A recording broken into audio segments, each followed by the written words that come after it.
Hello everyone, today new topic is carboxylic acid. आज हम बात करेंगे कार्बोऑक्सिलिक एसिड की। ठीक है, कार्बोऑक्सिलिक एसिड का आप जानते हैं फंक्शनल ग्रुप क्या है, RCOH। इसी वही दिखाते हैं, इससे CO बॉन्ड इसमें भी अवेलेबल है, RC डबल बॉन्ड OH। इसका सिंपल सी बात है, कार्बोऑक्सिलिक एसिड है। कार्बोऑक्सिलिक यानी कि कार्बोऑक्सिलिक क्यों, कार्बन भी है इसमें, ऑक्सिलिक ग्रुप भी है, और यहाँ पर ऑक्सिलिक आपको दिख रहा होगा, हाइड्रोक्सी ग्रुप भी इसमें प्रेजेंट होता है। तो अगर आप देखेंगे इसमें कार्बोक्सी ग्रुप के साथ हाइड्रोक्सी ग्रुप प्रेजेंट होने की वजह से इसका नाम है कार्बोऑक्सिलिक एसिड।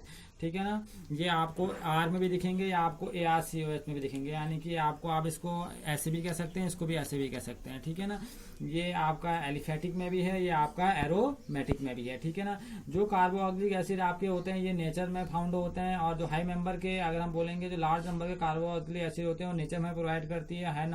हाई नंबर जो होते हैं एलिफेटिक कार्बोऑक्सिलिक एसिड जो होते हैं C12 से ऊपर की चेन होती है, फैटी एसिड बोला जाता है। C12 टू C18 तक की चेन फैटी एसिड कहलाती है। ठीक है ना, ये नेचुरल फैट होते हैं एस्टर के, ग्लाइसरॉल के, ये नेचुरल फैट्स होते हैं वहां से हमें प्रोवाइड होते हैं। ठीक है ना, और इनका बहुत ज्यादा यूज है। इनका भी प्रिपरेशन हम देखेंगे, हम एनहाइड्राइड एस्टर क्लोराइड के थ्रू इनको क्या करेंगे, प्रिपेयर करेंगे। तो बात करते हैं पहले इनकी IUPAC के बारे में। IUPAC बहुत सिंपल है इनकी। IUPAC में इसमें ओइक लग जाता है, यानी कि जो E ग्रुप होता है वो ओइक से रिप्लेस हो जाता है, यानी कि ओइक यहाँ पर को लगेगा। बहुत सिंपल सी बात है, जैसे मैं आपको कह रहा हूँ HCOH बोल रहा हूँ, कॉमन नेम पुराना नाम जो इसका था, ओल्ड नेम जो था वो था इसका फॉर्मिक एसिड, लेकिन अब इसको बुलाया जाएगा H को S से नंबरिंग करके बोलेंगे मिथेनोइक। ये मैथ हो गया, ये ओइक एसिड हो गया। तो यहाँ पर कोई एक ही कार्बन है तो मैथ हो गया है, तो इसे बुलाएगा मैथेनोइक एसिड। ओइक लग चुका है। जैसे यहाँ पर कुछ बोले हम CH3COOH, 1 carbon 2 carbon 2 carbon meth 8, तो हो जाएगा इथेनोइक एसिड। तो इसका नाम जो है वह है इथेनोइक एसिड। ठीक है, अगली बार अगर इसी को हम किसमें देखें, अगर हम ऐसे आगे बोलेंगे तो प्रोपोनिक एसिड, ब्यूटरोइक एसिड, ठीक है ना, ऐसे ये एसिड बढ़ते चले जाएंगे, ओइक लग जाएगा यहाँ पर को लास्ट में। अगर एरोमेटिक की बात बोलें तो एरोमेटिक के ऊपर COH लगा हुआ है, तो इसे क्या बोला जाता है, कॉमन नेम जो इसका वो भी बेंजोइक एसिड था, और जो IUPAC नेम है वो भी क्या है, बेंजोइक एसिड ही है। तो यहाँ पर भी ओइक लग जा रहा है। अगर आप दो जगह COOH को देखेंगे तो आप इसको वैसे तो बोला जाता है कॉमन नेम है थैलिक एसिड, लेकिन यहाँ पर इसका नाम क्या है, बेंजीन। ठीक है ना, 1 और 2 पोजिशन पर क्या है, सबसे बड़ा ग्रुप है COH ग्रुप, आपको क्या बोला जाएगा, 1,2 डाई कार्बोऑक्सिलिक एसिड। तो बहुत सिंपल सा नाम है इसका, बेंजीन 1,2 डाई कार्बोऑक्सिलिक एसिड। तो ये इनकी IUPAC है। ठीक है ना, अगर हम इनके अब स्ट्रक्चर की बात बोलें कि इनका स्ट्रक्चर कैसा होगा, देखिए इनका स्ट्रक्चर थोड़ा कीटोन और एल्डिहाइड से अलग है, क्योंकि उनके पास सिर्फ क्या था, C डबल बॉन्ड O था। इसके पास एक नया ग्रुप और है, इसे हम OH कहते हैं।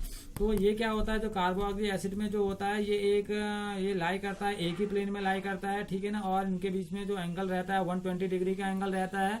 और जो कार्बोऑक्सिलिक कार्बन है वो लेस इलेक्ट्रोफिलिक है। ये जो कार्बन है ना आपका, ये लेस इलेक्ट्रोफिलिक है। वजह है क्योंकि इनके पास रेजोनेंस अवेलेबल है। आप देख रहे हैं यहाँ से ये कार्बन में इलेक्ट्रॉन यहाँ शिफ्ट हुए तो यहाँ माइनस आ गया। ठीक है, इसमें प्लस आ गया, यहाँ पर कोई इलेक्ट्रोफिलिक कार्बन हमको मिला, लेकिन फिर ये इलेक्ट्रॉन यहाँ आ गए तो ये यहाँ पर कोई पॉजिटिव आ गया। तो इसका लेस इलेक्ट्रोफिलिक नेचर होने की वजह से इसका हम कह सकते हैं कि कार्बोऑक्सिलिक कार्बन क्या है, लेस इलेक्ट्रोफिलिक है। ठीक है ना, वजह यह है क्योंकि इसके पास रेजोनेटिंग स्ट्रक्चर पाए जाते हैं। ठीक, ये इसका स्ट्रक्चर है किसका, कार्बोऑक्सिलिक एसिड का। अब हम बात करेंगे इसकी प्रिपरेशन की बात करेंगे कि हम इसको प्रिपेयर कैसे कर सकते हैं, कैसे बनाया जा सकते हैं। तो ये प्राइमरी अल्कोहल और एल्डिहाइड से आप इजीली इसको बना सकते हैं। जैसे आप देख रहे होंगे KMnO4 के, यानी कि आप इसको कराइए KMnO4 के रेस्पेक्टिव में। देखिए, primary alcohol are readily oxidise to carboxylic acid with common oxidising agent.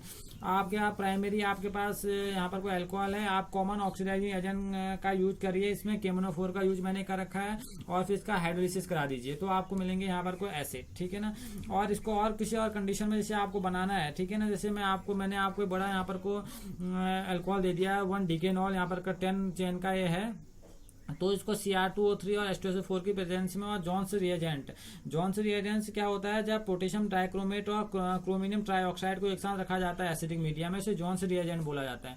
जब आप उसका यूज करेंगे तो यहाँ पर आपको क्या मिलेगा, आपको एसिड मिलेगा, डिकेनोइक एसिड आपको प्राप्त हो जाएगा यहाँ से। तो यह है इसकी प्रिपरेशन मेथड, किससे, प्राइमरी अल्कोहल से। ठीक है ना, आप इसे प्राइमरी अल्कोहल से प्रिपेयर कर सकते हैं। और एल्डिहाइड से भी हम उसको प्रिपेयर कर सकते हैं। आप इसमें माइल्ड ऑक्सीडाइज एजेंट लगा दीजिए, तुरंत वो कार्बोक्सिलिक एसिड में कन्वर्ट हो जाता है। तो आपने देखा अल्कोहल और एल्डिहाइड से हम इसे कन्वर्ट कर सकते हैं कार्बोक्सिलिक एसिड में। अब अगली है फॉर्म एल्काइल बेंजीन। आप इसे एल्काइल बेंजीन के रेस्पेक्ट में काम करा सकते हैं। देखिए यहाँ पर को आपको एल्काइल बेंजीन आपको दिख रही होगी, इसमें KMnO4 और KH के रेस्पेक्ट में आप कराइए। इसमें प्राइमरी और सेकेंडरी वाले एल्काइल ग्रुप तो काम करते हैं, यानी कि प्राइमरी सेकेंडरी एल्काइल ग्रुप से तो ऑक्सीडाइज हो जाते हैं, लेकिन टर्शरी वाला ऑक्सीडाइज होकर एसिड नहीं देता। ये इसमें इंपॉर्टेंट बात है।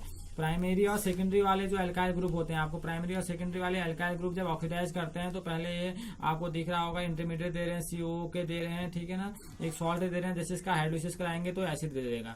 दोनों में सेम हो रहा है प्राइमरी और सेकेंडरी में, लेकिन टर्शरी वाले कार्बोक्सिलिक एसिड नहीं देते। दैट मीन्स हम बोल सकते हैं कि वो इसके उसमें कोई इफेक्ट नहीं पड़ता, ठीक है। तो इसको प्रिपेयर करने की ये भी बहुत सिंपल सी मेथड है। आपने देखा यहाँ पर को हमने टॉल्विन से यहाँ पर को बेंजोनिक एसिड बना दिया, टॉल्विन ही आपकी है जिससे हमने यहाँ पर को बेंजोनिक एसिड बना दिया है। तो ये एल्काइल बेंजीन इसको बोला जाता है। तो एल्काइल बेंजीन से आप बेंजोनिक एसिड बना सकते हैं। प्राइमरी सेकेंडरी वाला ऐसा काम करते हैं। अगला जो इसमें आता है वो आता है आपका नाइट्राइल्स एंड एमाइड्स। नाइट्राइल और एमाइड के थ्रू भी आप क्या कर सकते हैं, बेंजोनिक आप एसिड बना सकते हैं, ठीक है ना। वो एसिड आपके बेंजोनिक एसिड भी हो सकते हैं, एलिफेटिक भी हो सकते हैं और आपके एरोमेटिक भी हो सकते हैं। तो देखिए नाइट्राइल है यहाँ पर को, नाइट्राइल को हमने हाइड्रोलिसिस कराया नाइट्राइल का है, तो नाइट्राइल्स का हाइड्रोलिसिस कराते हैं, किसकी प्रेजेंस में करा रहे हैं, कोई कैटलिस्ट मिला दीजिए H+ या OH, कोई भी आप कैटलिस्ट ले लीजिए, वो उसकी तरह काम करने लग जाता है हाइड्रोलिसिस कराने पर। तो हाइड्रोलिसिस कराने पर काम कर रहा है। तो यहाँ पर को आपको दिख रहा है RCONH2 का ग्रुप आ रहा है। इस ग्रुप को आप फिर से हीट करिए, जैसे आप इसको हीट करेंगे माइल्ड कंडीशन में तो ये आपको क्या दे देते हैं, ये आपको एसिड दे देते हैं। बीच की स्टेज में यहाँ पर कोई एमाइड जरूर बनता है, लेकिन उसके बाद इसको हीट करने के बाद ये आपको एसिड प्रोवाइड करा देते हैं। वैसे यहाँ पर को आप एमाइड से भी कर सकते हैं। एमाइड का आप क्या कराइए, हाइड्रोलिसिस कराइए और हीट दीजिए, तो आपको क्या मिलेगा, यहाँ से एसिड मिल जाएगा। ये सिंपल सा तरीका है। जब बेंजामाइड है, बेंजामाइड का आप हाइड्रोलिसिस कराएंगे तो आपको क्या मिलेगा, बेंजोइक एसिड मिलेगा, ठीक है ना।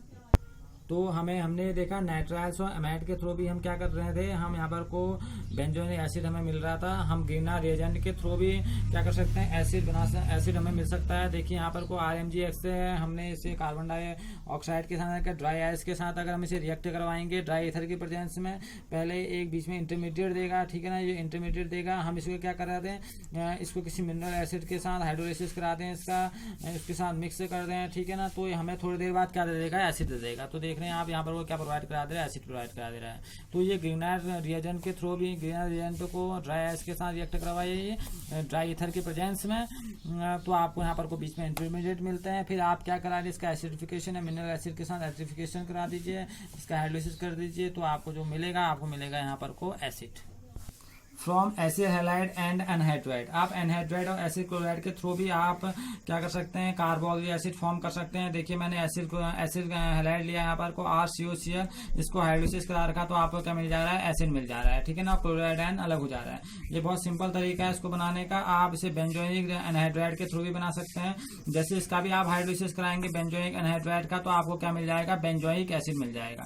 तो ये बहुत सिंपल सा तरीका है। आप एनहाइड्राइड का करा दीजिए, हाइड्रोलिसिस करा दीजिए, तो आपको बेंजोइक एसिड मिल जाएंगे। तो ये है प्रिपरेशन मेथड इसकी। एक और मेथड यहाँ पर को बचती है एस्टर। आप एस्टर का हाइड्रोलिसिस करा दीजिए। जैसे आप एस्टर का हाइड्रोलिसिस कराएंगे आपको बेंजोइक एसिड मिल जाएगा। और अगर आप एल्कालीज के रेस्पेक्ट में इसको कराते हैं, यानी कि बेसिक हाइड्रोलिसिस कराते हैं, बेसिक हाइड्रोलिसिस करने का मतलब है NaOH के साथ इसका हाइड्रोलिसिस कराते हैं, तो ये क्या देता है, ये आपको लास्ट में पहले तो आपको बीच में आपको कह सकते हैं कार्बोक्सिलेट देगा। कार्बोक्सिलेट यानी कि आपको एक सॉल्ट फॉर्म कराएगा बीच में, और उसके बाद आपको क्या दे देगा, एसिड दे देगा, जब आप इसका बेसिक हाइड्रोलिसिस कराएंगे। जब आप इसका सिंपल हाइड्रोलिसिस कराते हैं तो तुरंत आपको देता है एसिड, यानी कि इथाइल बेंजोनोइड से आपको मिल जाएगा बेंजोनोइक एसिड। बहुत सिंपल सी बात है। लेकिन अगर आप इसको NaOH के रेस्पेक्ट में कराएंगे तो पहले आपका यहाँ पर कुछ CONA ऐड होगा, यानी कि आप ये कार्बोक्सिलेट बनेंगे। उसके बाद जब उसका आप एसिडिफिकेशन कराएंगे तो आपको मिलेगा कार्बोक्सिलिक एसिड। जैसे आपने वहाँ पिछली एसिडिफिकेशन आप करा रहे थे लास्ट रिएक्शन में गिरना रिएजेंट के साथ, वैसे यहाँ पे कराएंगे तो आपको ये प्रोवाइड हो जाएगा। तो ये थे इसके प्रिपरेशन मेथड, ठीक है ना। अब बात करेंगे हम इसकी फिजिकल प्रॉपर्टी और केमिकल प्रॉपर्टीज के बारे में। ओके, कार्बोक्सिलिक एसिड की जो फिजिकल प्रॉपर्टी होती है, हम बात करेंगे फिजिकल केमिकल प्रॉपर्टी के बारे में। कार्बोक्सिलिक एसिड की जो फिजिकल प्रॉपर्टी होती है, एलिफेटिक कार्बोक्सिलिक जो होते हैं up to 9 carbon atoms are colourless liquid होते हैं रूम टेम्परेचर पर, और इनमें कोई स्मेल नहीं होती।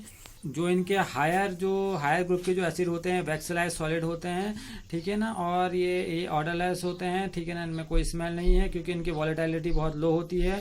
Carboxylic acid of are higher boiling liquid than aldehyde, इनका जो बॉइलिंग पॉइंट जो होता है वो एल्डिहाइड से अच्छा है। कीटोन्स आर इवन अल्कोहल, तो इनका जो वजह है क्योंकि इनके पास हाइड्रोजन बॉन्डिंग अवेलेबल रहती है, हाइड्रोजन के साथ बॉन्डिंग बना सकते हैं, इंटरमॉलिक्यूलर हाइड्रोजन बॉन्डिंग, ठीक है ना, यानी कि टू डिफरेंट मॉलिक्यूल में ये बॉन्डिंग जनरेट हो सकती है। तो हाइड्रोजन बॉन्ड बनाने की वजह से ये इनकी जो बॉइलिंग पॉइंट होती है एल्डिहाइड से अच्छा होता है, और ये वेपर फेज में भी अप्रोटिक सॉल्वेंट बनाते हैं, ठीक है। तो कह सकते हैं hydrogen bonds are not broken completely even in the vapour phase, in fact most carboxylic acid exist as dimer, बहुत सारे कार्बोक्सिलिक एसिड ऐसे होते हैं जो डाइमर के फॉर्म में बने मिलते हैं हमें वेपर फेज में, जिन्हें हम अप्रोटिक सॉल्वेंट भी बोलते हैं, ठीक है ना। सिंपल एलिफेटिक कार्बोक्सिलिक एसिड जो होते हैं up to 4 carbon atoms are miscible in water due to the formation of hydrogen bond with water, the solubility decrease with increasing number of carbon atoms, इनकी सॉल्युबिलिटी डिक्रीज हो जाती है जितने इनके carbon number जितना इंक्रीज होता है इनकी सॉल्युबिलिटी डिक्रीज होती चल जाएगी। Higher carboxylic acid are particularly non soluble in water, that means हम बोल सकते हैं ये प्रैक्टिकली इनसॉल्युबल है वाटर के अंदर, क्योंकि यहाँ पर कार्बन चेन बढ़ रही है जिसकी वजह से जो हाइड्रोकार्बन होता है वो वाटर में डिजॉल्व नहीं होता है, तो इनकी सॉल्युबिलिटी घटते चली जाएगी। बेंजोइक एसिड एक सिंपलेस्ट कार्बोक्सिलिक एसिड है जो कोल्ड वाटर में इंसॉल्युबल होता है, ठीक है ना। और जो कार्बोक्सिलिक एसिड होते हैं, हाँ, जो लोअर होते हैं वो हाइड्रोजन बॉन्डिंग की वजह से थोड़ा बहुत सॉल्युबल हो जाते हैं वाटर में, लेकिन हायर कोई भी कार्बोक्सिलिक एसिड वाटर में सॉल्युबल नहीं होता, ठीक है। और जो कार्बोक्सिलिक एसिड हैं are soluble in less polar solvent like benzene, ether, alcohol and chloroform, उसमें भी इनकी सॉल्युबिलिटी ज्यादा नहीं है। तो यह है इनकी फिजिकल प्रॉपर्टी। अब हम बात करेंगे इनकी केमिकल रिएक्शंस के बारे में, इनकी केमिकल प्रॉपर्टीज के बारे में। अब आती है कार्बोक्सिलिक एसिड की केमिकल रिएक्शन, जहां फर्स्टली है एसिडिटी, हम एसिडिटी की बात इसमें करेंगे। रिएक्शन मेटल एंड एल्कालीज, अगर हम एल्कालीज के साथ और मेटल के साथ इनकी अगर रिएक्टिविटी करेंगे तो हम एसिडिटी को देख सकते हैं इसकी। तो जो कार्बोक्सिलिक एसिड होते हैं like alcohol involve hydrogen with electropositive metals and form salt with alkali similar to phenols. देखिए इनके पास भी प्रॉपर्टी है CrCOH में H को देने की, क्योंकि H को देने की प्रॉपर्टी इस वजह से क्योंकि H को दे के क्या बना सकते हैं, कार्बोक्सिलेट आयन बना सकते हैं, कि अभी मैं आपको दिखाऊंगा यहाँ पर को। Unlike phenol they react with weak base such as carbonates and hydrogen carbonates to involve carbon dioxide. This reaction is used to detect presence of carbonyl group in the organic compound. देखिए अगर मैं आपको इस reaction को अगर show कराऊं, जैसे मैं आपसे बोल रहा हूँ 2RCOH प्लस 2Na, इसकी रिएक्शन में करा रहा हूँ, यहाँ पर को बन रहा है आपका 2RCOO माइनस और यहाँ पर को बन रहा है प्लस Na, ठीक है ना। और यहाँ से निकल रही है हाइड्रोजन, तो यहाँ से हाइड्रोजन गैस निकल रही है, ठीक है ना। और अगर मैं इसको सिंपल से अगर मैं कराऊं RCOH की रिएक्शन अगर मैं कराऊं NaOH के साथ यहाँ पर वो कराऊं तो आपको फिर से वही मिलेगा RCONA प्लस H2O, ठीक है। तो यहाँ से आपको वाटर फॉर्मेशन भी हो रहा है। तो अगर आप देखें कार्बोक्सिलिक एसिड में, तो कार्बोक्सिलिक एसिड क्या कर रहा है, रिएक्ट करने के वहां से हाइड्रोजन आपको दे रहा है, ठीक है ना। हाइड्रोजन इन्वॉल्व जैसे अल्कोहल करते थे वैसे ये लोग भी काम कर रहे हैं, यानी कि इनकी रिएक्टिविटी मेटल के साथ और अल्कालीज के साथ आपको दिख रही है, रिएक्ट कर रहे हैं, ठीक है। तो कार्बोक्सिलिक एसिड क्या होता है, डिसोसिएट होता है वाटर में और ये रेजोनेंस से स्टेलाइज्ड हो जाता है। तो अगर हम कार्बोक्सिलिक एसिड को वाटर में डाल दें, थोड़ी देर के अगर मैं यहाँ पर को डालूं RC⋯O और यहाँ पर को डाल दूं OH, तो ये आपका कार्बोक्सिलिक एसिड है। अगर हम इसको वाटर में डालते हैं तो ये वाटर में डाल के क्या देता है, यहाँ पर को हाइड्रोनियम आयन प्लस और यहाँ पर को देता है हमें रेजोनेंस देना स्टार्ट कर देता है। ये बहुत इंपॉर्टेंट बात है इसकी। देखिए यहाँ पर को हमें O माइनस यहाँ पर को आपको दिख रहा होगा, ये आयन यहाँ इसका पहुंचेगा, तो ये आयन यहाँ इसका पहुंचेगा, तो ये हमें क्या देता है, ये रेजोनेंस हमें फॉलो करवा देता है। RC यहाँ पर को O माइनस का बन जाएगा, अब यहाँ पर को डबल बॉन्ड क्रिएट हो जाएगा, फिर ये यहाँ शिफ्ट हो जाएगा, ये यहाँ शिफ्ट हो जाएगा। तो कुल मिलाकर ये हमें रेजोनेंस हाइब्रिड टाइप का स्ट्रक्चर देते हैं। RC आपको दिख रहा होगा यहाँ पर को ये और यहाँ पर कोई रेजोनेंस डॉट का मतलब क्या है कि यहाँ पर को रेजोनेंस से क्या हो रहा है, घूम रहा है, जिससे हमने बोला रेजोनेंस हाइब्रिड। तो आपको रेजोनेंस हाइब्रिड जैसा स्ट्रक्चर दिख रहा है और यहाँ पर वो क्या दे रहा है, हाइड्रोनियम आयन दे रहा है। तो हम बोल सकते हैं जो कार्बोक्सिलिक एसिड होता है वो डिसोसिएट होता है वाटर में और हमें रेजोनेंस से स्टेबलाइज्ड कार्बोक्सिलेट आयन देता है। आपको कार्बोक्सिलेट आयन दिख रहा है और क्या देता है, आपको हाइड्रोनियम आयन प्रोवाइड कर देता है, ठीक है ना। यानी कि इसकी रिएक्टिविटी जो है वाटर के साथ भी है, मेटल के साथ भी है और एल्कालीज के साथ भी है।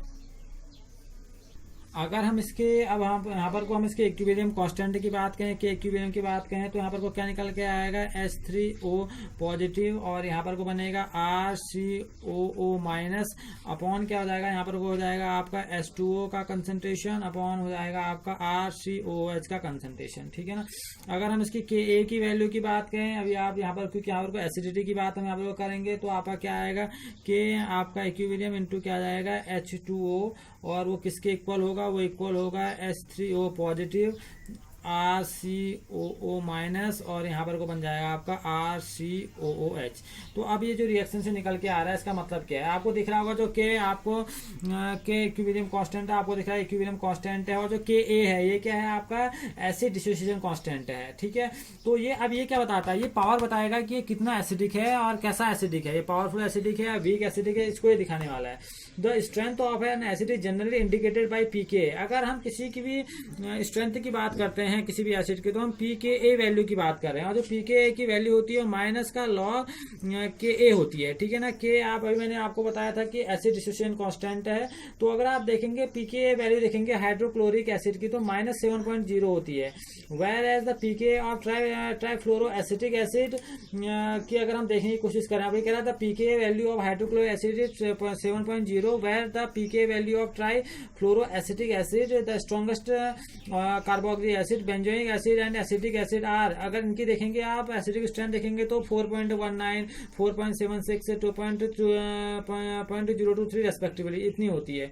तो यहाँ पर कोई बात निकल के आ रही है जो pKa वैल्यू होती है। ठीक है ना। इस बात को हमें समझना है। जो हम बोल सकते हैं similar the pKa the stronger the acid, वो अगर हम pK वैल्यू को देखेंगे तो हम बोलेंगे the stronger the acid, strong acid है pK value is less than 1। जो स्ट्रॉन्गर एसिड होगा उसकी जो pK वैल्यू होगी लेस देन 1 होगी। The acid with pK value between 1 to 5 are consider to be moderately strong acid. अगर किसी acid की वैल्यू pK वैल्यू 1 to 5 बीच में आती है तो हम इसे बोलते हैं कि मॉडरेट स्ट्रॉन्ग एसिड है। और वीक एसिड है और हम बोलेंगे वीक एसिड्स है pK वैल्यू बिटवीन 5 to 15। और अगर किसी की pK वैल्यू 5 से 15 के बीच में आ रही है, बहुत ज्यादा है, तो हम बोलेंगे वीक एसिड है। ठीक है ना। और एक्सट्रीमली वीक एसिड की वैल्यू क्या होती है, उसकी pK वैल्यू 15 से ज्यादा होती है। अगर pK वैल्यू जितनी कम होगी, अगर हमारे pK वैल्यू अगर लेस देन 1 है, अगर हमारे pK वैल्यू जो लेस देन 1 है तो स्ट्रॉन्गेस्ट एसिड होगा, कम है, क्योंकि अगर उसकी वैल्यू क्या हो जा रही है pK वैल्यू जो है वो यानी कि 15 से ज्यादा हो जा रही है, तो डेट मीन्स वो एक बहुत ज्यादा वीक एसिड होगा। तो अब हम बोलेंगे carboxylic acid are weaker acid than mineral acid. वजह है क्योंकि आपने भी देखा इनका किसमें था, प्लस में आ रहा है आपका कार्बोक्सिलिक एसिड का जो निकल के आ रहा है pK वैल्यू 4.76 इतनी आ रही है एक मॉडरेट एसिड के अंदर तो आते हैं, लेकिन मिनरल एसिड की माइनस में है क्योंकि उनकी तो pK वैल्यू बहुत ही लो है ना। तो हम बोलेंगे जो कार्बोक्सिलिक एसिड है वो वीकर देन मिनरल एसिड, वो मिनरल एसिड की अपेक्षा वीक है। जैसे HCl हो गए, H2SO4 हो गए, HNO3 हो गए, इनसे क्या है वो वीक है, but they are stronger acid than alcohol. लेकिन अल्कोहल से और फिनॉल से बहुत अच्छे हैं। ठीक है ना। क्योंकि pK वैल्यू जो होती है अल्कोहल की जो होती है वो 16 के करीबन होती है और फिनॉल की 10 के करीबन होती है। और अगर हम यहाँ पर कार्बोक्सिलिक एसिड की बात करेंगे इनको 4.5 या 5 के करीबन इनकी pK वैल्यू रहती है, यानी कि ये अल्कोहल और फिनॉल से तो बहुत अच्छे एसिड होते हैं। ठीक है। तो हम बोल सकते हैं in fact carboxylic acid are amongst the most acidic organic compound. तो ये बहुत अच्छे एसिडिक कंपाउंड होते हैं। ठीक है। किसके अपेक्षा, आपके फिनॉल और अल्कोहल की अपेक्षा। ठीक है। और जो हम अगर बात करेंगे कि phenol are more acidic alcohol, और फिनॉल अल्कोहल से अच्छा एसिडिक क्यों है, क्योंकि वहां पर की वही बात निकल के आ रही है, क्योंकि यहाँ पर फिनॉल का जो pK वैल्यू है 10 है और अल्कोहल की जो pK वैल्यू है 16 है, फिनॉल की कम है, तो डेट मीन्स उसकी एसिडिटी क्या होगी आपकी अल्कोहल से अच्छी होगी। ठीक है। तो यहाँ पर कोई बातें भी अभी क्लियर होते चले जा रही होंगी। तो ये इनकी एसिडिटी की बात यहाँ से निकल के आ रही है। ठीक है। अब हम यहाँ पर अगर बात करें इसकी इफेक्ट ऑफ सब्सटेंस की बात करें, एसिडिटी में कैसे फर्क करते हैं सब्सटेंस से, यानी कि इलेक्ट्रॉन विड्रॉइंग ग्रुप और इलेक्ट्रॉन रिलीजिंग ग्रुप। अगर electron withdrawing group carboxylate ion के साथ जुड़ा हो, अगर इलेक्ट्रॉन विड्रॉइंग ग्रुप इसके साथ जुड़ा हो या इलेक्ट्रॉन रिलीजिंग ग्रुप इसके साथ जुड़ा हो, तब क्या हो सकता है। तो देखिए क्या होगा कि जो सब्सटेंस होते हैं वो स्टेबिलिटी में फर्क कर देते हैं इस एसिड की। ठीक है। तो अगर हम कहेंगे electron withdrawing group increase the acidity of carboxylic acid, अगर आप देखेंगे यहाँ पर अगर इलेक्ट्रॉन विड्रॉइंग ग्रुप जुड़ा हुआ है, इस बात को समझना है, इलेक्ट्रॉन विड्रॉइंग ग्रुप जुड़ा हुआ है तो उसकी स्टेबिलिटी को क्या कर देगा, इंक्रीज कर देगा। ठीक है ना। एसिडिक पावर को बढ़ा देगा उसकी। और अगर इलेक्ट्रॉन रिलीजिंग ग्रुप है तो उसकी एसिडिक स्ट्रेंथ क्या हो जाएगी, कम हो जाएगी। ठीक। तो हम ये देख रहे हैं कि इलेक्ट्रॉन विड्रॉइंग ग्रुप या इलेक्ट्रॉन डोनेटिंग ग्रुप जो आपके होते हैं वो कैसे एसिडिक स्ट्रेंथ को बदल देते हैं। तो मैंने आपसे बोला अगर इलेक्ट्रॉन विड्रॉइंग ग्रुप क्या होगा, अगर कार्बोक्सिलिक आयन के साथ जुड़ा रहेगा, आपका RCO का ग्रुप है अगर इसके साथ जुड़ा हुआ है तो आपको जुड़ा हुआ दिख रहा होगा इलेक्ट्रॉन विड्रॉइंग ग्रुप और इलेक्ट्रॉन डोनेटिंग ग्रुप। अगर ये इलेक्ट्रॉन विड्रॉइंग ग्रुप यहाँ पर को जुड़ा हुआ है तो इंक्रीज कर देता है एसिडिटी को कार्बोक्सिलिक एसिड की, ठीक है। तो ये अगर ये जुड़ा है तो डेट मीन्स यहाँ पर को आपके जो यहाँ से इलेक्ट्रॉन लेना स्टार्ट करेगा, यहाँ से इलेक्ट्रॉन लेना स्टार्ट करेगा तो एच आयन का टूटना बहुत सरल हो जाएगा, और बहुत सरल हो जाएगा तो क्या होगा, बहुत जल्दी से एच आयन दे देगा। डेट मीन्स इसके जुड़ने की वजह से इसकी एसिडिक स्ट्रेंथ क्या हो जाएगी, बढ़ जाएगी। अगर यहाँ पर कोई इलेक्ट्रॉन डोनेटिंग ग्रुप जुड़ा हुआ है तो इलेक्ट्रॉन डोनेटिंग ग्रुप अगर जुड़ा हुआ है तो लगातार इसको इलेक्ट्रॉन यहाँ की ओर दे रहा होगा तो यहाँ से एच आयन निकलना टफ हो जाएगा, ठीक है ना, क्योंकि RCOH है वो एच निकलना मुश्किल हो जाएगा, ठीक है, और इसकी रिएक्टिविटी कम हो जाएगी, जिसकी वजह से इसकी एसिडिक स्ट्रेंथ को क्या कर देता है, डिक्रीज कर देता है। तो क्यों डिक्रीज कर देता है, ये तो स्टेबलाइज कर देता है कार्बोक्सिलिक आयन को, ये स्टेबल कर रहा है कार्बोक्सिलिक आयन को, और ये कार्बो आयन को क्या कर दे रहा है, अनस्टेबल कर दे रहा है, ठीक है ना। तो ये आपके वीक एसिड की तरह काम करेगा और ये आपका स्ट्रॉन्ग एसिड की तरह काम करेगा।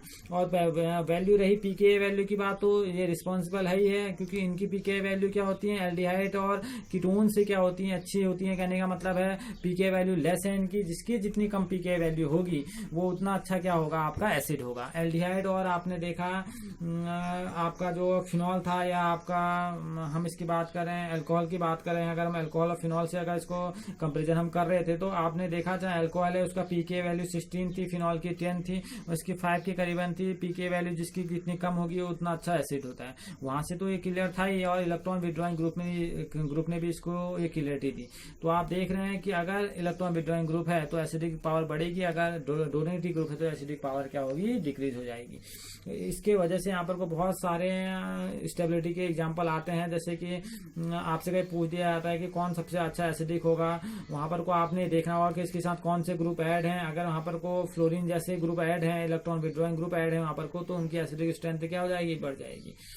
जैसे बहुत बार एग्जांपल अगर कोई पूछता है कि CF3COOH है, पीके वैल्यू के बेस्ड पर आप देख लेना कि किसकी पीके वैल्यू अच्छी है, वहां पर आप देख सकते हैं जिसकी जितनी कम पीके वैल्यू होगी उतना अच्छा एसिडिक होगा। अगर कहीं पर पीके वैल्यू प्रोवाइड करेगी तो वो देखना, अगर कहीं पर को आपको इलेक्ट्रॉन विड्रॉइंग ग्रुप देख लेना कि इलेक्ट्रॉन विड्रॉइंग ग्रुप कहाँ जुड़ा हुआ है, तो वहां पर भी आप क्या कर सकते हैं, वहां पर आप बता सकते हैं कि कौन अच्छा एसिडिक है, ठीक है।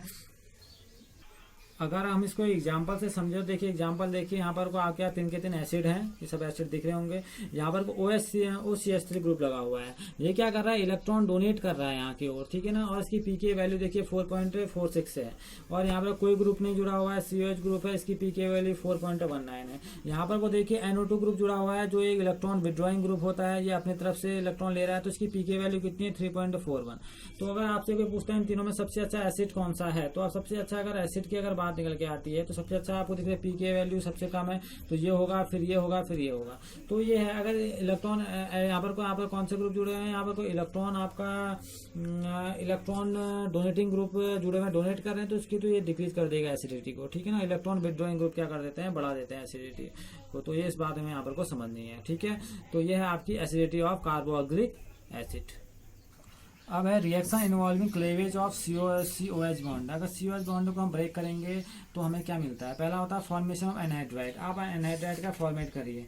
Carboxylic acid on heating with mineral acid, आप मिनरल एसिड के साथ इसको हीट कीजिए, यहाँ पर को आपको मिनरल एसिड का एच दिख रहा होगा, और या फिर आप इसको कराइए P2O5 के साथ रिएक्ट कराइए, तो हमें देते हैं एनहाइड्राइड, यानी कि इथेनॉइक एसिड से मिल जाएगा आपका इथेनॉइक एनहाइड्राइड। तो आपको देखेंगे इथेनॉइक एसिड के 2 मॉलिक्यूल हैं, हमने इसको या तो एच के साथ मिनरल एसिड के एच के साथ रिएक्ट करवाइए, या तो P2O5 के साथ रिएक्ट करवाइए, तो आपको एनहाइड मिल जाएगा, ठीक है ना। बहुत सिंपल सी मेथड है इसे बनाने की, एसिड से एनहाइड्राइड। एस्टिफिकेशन रिएक्शन में पढ़ते हुए आ रहे हैं।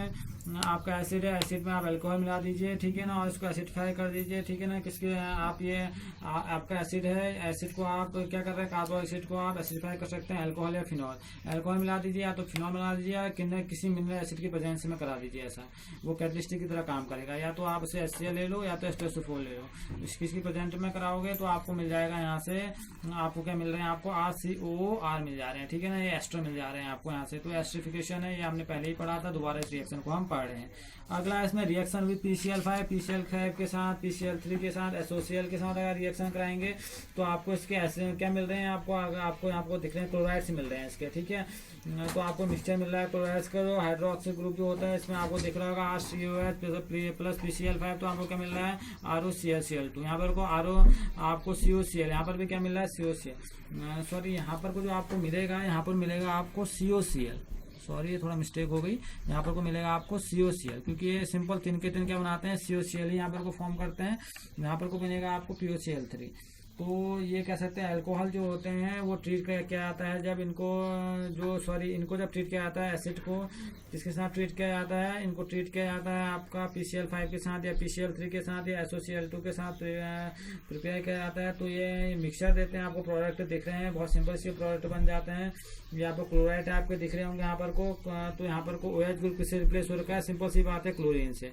RCO तो ऐसा ही है ना, RCO वैसे है, जो OH है वो किससे रिप्लेस हो जा रहा है, ये OH देखेंगे आप तीनों में, ये OH किससे रिप्लेस हो जा रहा है Cl से। तो ये है आपके रिएक्शन में PCl5 PCl3 और SOCl2। अब है रिएक्शन विद अमोनिया। अमोनिया के साथ रिएक्ट करते हैं तो पहले तो अमोनियम का सॉल्ट मिलता है हमें, उसके बाद हम इसका हाइड्रोलिसिस कराते हैं, जैसे वाटर इसमें से अलग करा देते हैं। तो अगर वाटर हीट देते हैं, हाइड्रोलिसिस में इसको जब हीट देते हैं तो हीट देने के बाद यहाँ पर को क्या बन जाता है, एमाइड बन जाता है। तो एसिटामाइड बन चुका है यहाँ पर को, पहले सॉल्ट फॉर्म होगा।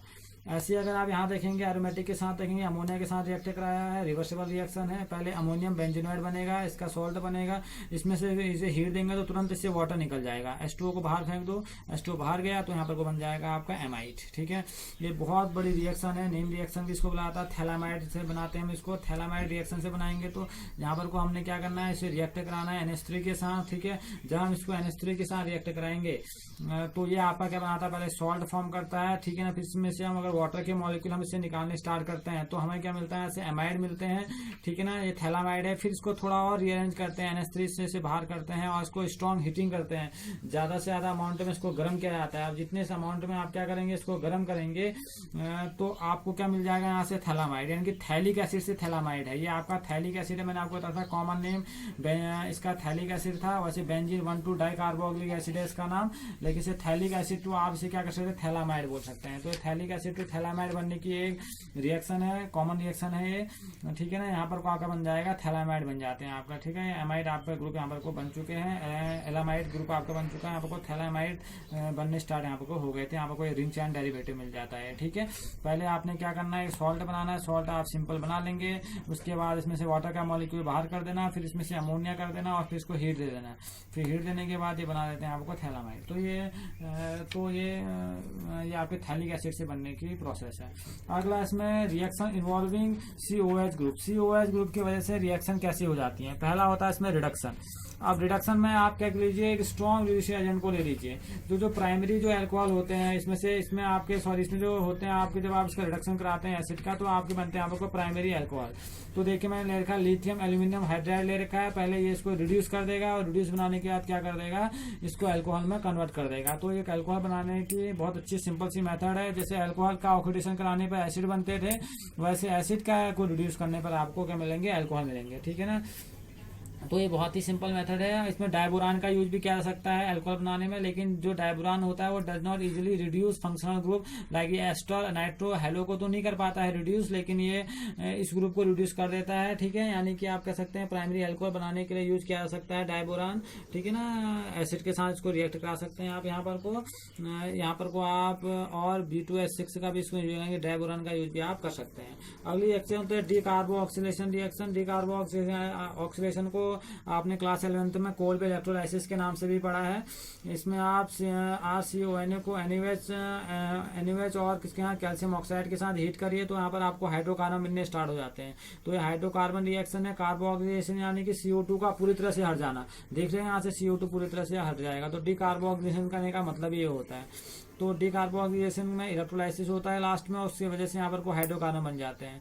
The alkali metal salts of carboxylic acid undergo decarboxylation on electrolysis on their aqueous solution and form hydrocarbon having twice the number of carbon atoms present in the alkyl group of the acid. This reaction is known as Kolbe electrolysis. ये Kolbe electrolysis reaction भी आप पढ़ चुके हैं, ठीक है। ये कब होती है, जब COH ग्रुप क्या करता है, भाग लेना स्टार्ट करता है, यानी कि COH ग्रुप फंक्शनल ग्रुप में जो रिएक्शन इन्वॉल्व होती है। पहला तो रिडक्शन, दूसरा डिकार्बोक्सिलेशन। रिडक्शन में अल्कोहल बनेंगे और आपका डिकार्बोक्सिलेशन में आपका क्या बनेंगे, यहाँ पर को एल्केन बनने स्टार्ट होते हैं। ये आपका एल्केन है सिंपल।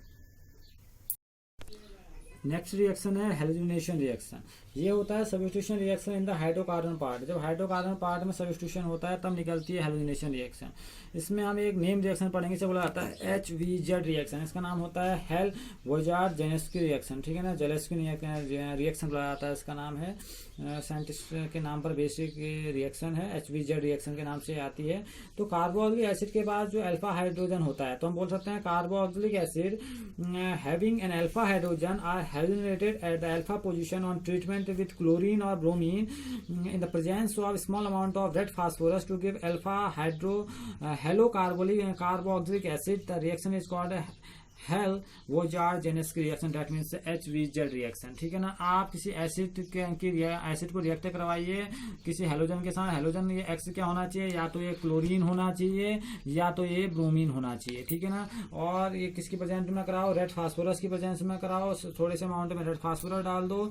जैसे आप रेड फास्फोरस डालेंगे इसमें तो ये आपको क्या देते हैं, अल्फा हेलो कार्बोक्सिलिक एसिड आपको देते हैं। इस पोजीशन में अल्फा पोजीशन में आपको क्या जो जाते हैं, हेलो यानी कि हेलोजन ग्रुप, या ये हेलोजन यहाँ पर को ब्रोमीन भी हो सकता है, यहाँ पर को आपको क्लोरीन भी हो सकता है, ठीक है ना, कोई भी हो सकता है, ठीक है। तो ये आपका क्या बन गया, हेलोजिनेशन। यहाँ हेलोजिनेशन मतलब हेलोजन का जोड़ना, यहाँ पर को हेलोजन ऐड हो गया, ठीक है। ये HVZ रिएक्शन है, बहुत सिंपल से रिएक्शन थी ये। अगली है इसमें रिंग सब्स्टिट्यूशन रिएक्शन है, जिसे हम देख रहे हैं यहाँ पर को एक ही प्रकार का आप कह सकते हैं फिडल क्राफ्ट रिएक्शन दे रहे हैं। अगर यहाँ पर को देखेंगे कंसंट्रेट HNO3 और कंसंट्रेट H2SO4 के प्रेजेंट में ये क्या दे रहे हैं, मेटा नाइट्रोबेंजोनिक एसिड दे रहे हैं। और Br2 की प्रेजेंस में, ठीक है ना, Br2 FeBr3 की प्रेजेंस में मेटा ब्रोमोबेंजोनिक एसिड दे रहे हैं। तो जो एरोमेटिक कार्बोक्सिलिक एसिड होते हैं वो इलेक्ट्रोफिलिक सब्स्टिट्यूशन रिएक्शन को फॉलो करते हैं, ठीक है ना। अब आप जानते हैं जो in which carboxylic group act as a deactivating and meta directing group, क्योंकि जो कार्बोक्सिलिक ग्रुप होता है वो इलेक्ट्रॉन लेता है, विड्रॉइंग का काम ऐसा करता है, तो इसे हम बोलते हैं मेटा डायरेक्टिंग ग्रुप की तरह बिहेव करता है, यानी कि डीएक्टिवेटिंग ग्रुप होता है कार्बोक्सिलिक ग्रुप, जिसकी वजह से क्या होता है कि ये सीधे रूप में फिडर-क्राफ्ट रिएक्शन को फॉलो नहीं कर पाता है, ठीक है ना। क्योंकि ये क्या होता है, जो आप क्या बोल सकते हैं, फिडर-क्राफ्ट रिएक्शंस में ये दिखा तो रहा है कि यहाँ पर फिडर-क्राफ्ट के यूज तो कर रहा है, मैंने आपसे पहले बोला, लेकिन अगर हम इसको अंदर से समझने की कोशिश करें डीप, तो हम ये बात कहेंगे कि जो कार्बोक्सिलिक ग्रुप होता है वो एक डीएक्टिवेटिंग ग्रुप की तरह और मेटा डायरेक्टिंग ग्रुप की तरह काम करता है, जिसकी वजह से ये फिडर-क्राफ्ट रिएक्शन फॉलो नहीं कराते हैं, ठीक है ना।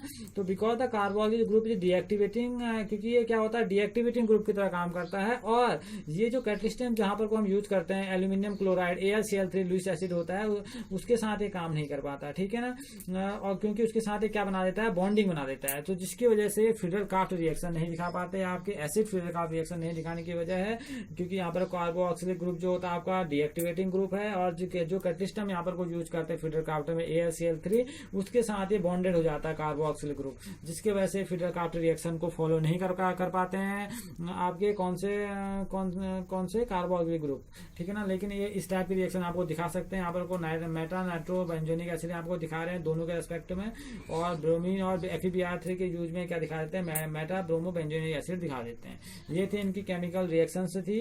अगर हम इनके यूजेस की बात करते हैं, तो जो इनके यूज की बात करें तो इनका बहुत ज्यादा यूज है, जैसे मिथेनोइक एसिड का यूज इन्हें बहुत ज्यादा होता है रबर इंडस्ट्री में, टेक्सटाइल में, डाई में, लेदर में, ठीक है ना, इन लेदर इंडस्ट्री में, इन सब में इनका बहुत अच्छा यूज है। और जो इथेनोइक एसिड है ये विनेगर के रूप में फूड इंडस्ट्री में काम में आता है, ठीक है ना। ये पॉलीमर केमिस्ट्री में नायलॉन 6 को बनाने के काम में आते हैं, ठीक है ना। एस्टर फॉर्मेशन में इनका काम है, परफ्यूम इंडस्ट्री में इनका बहुत ज्यादा यूज है।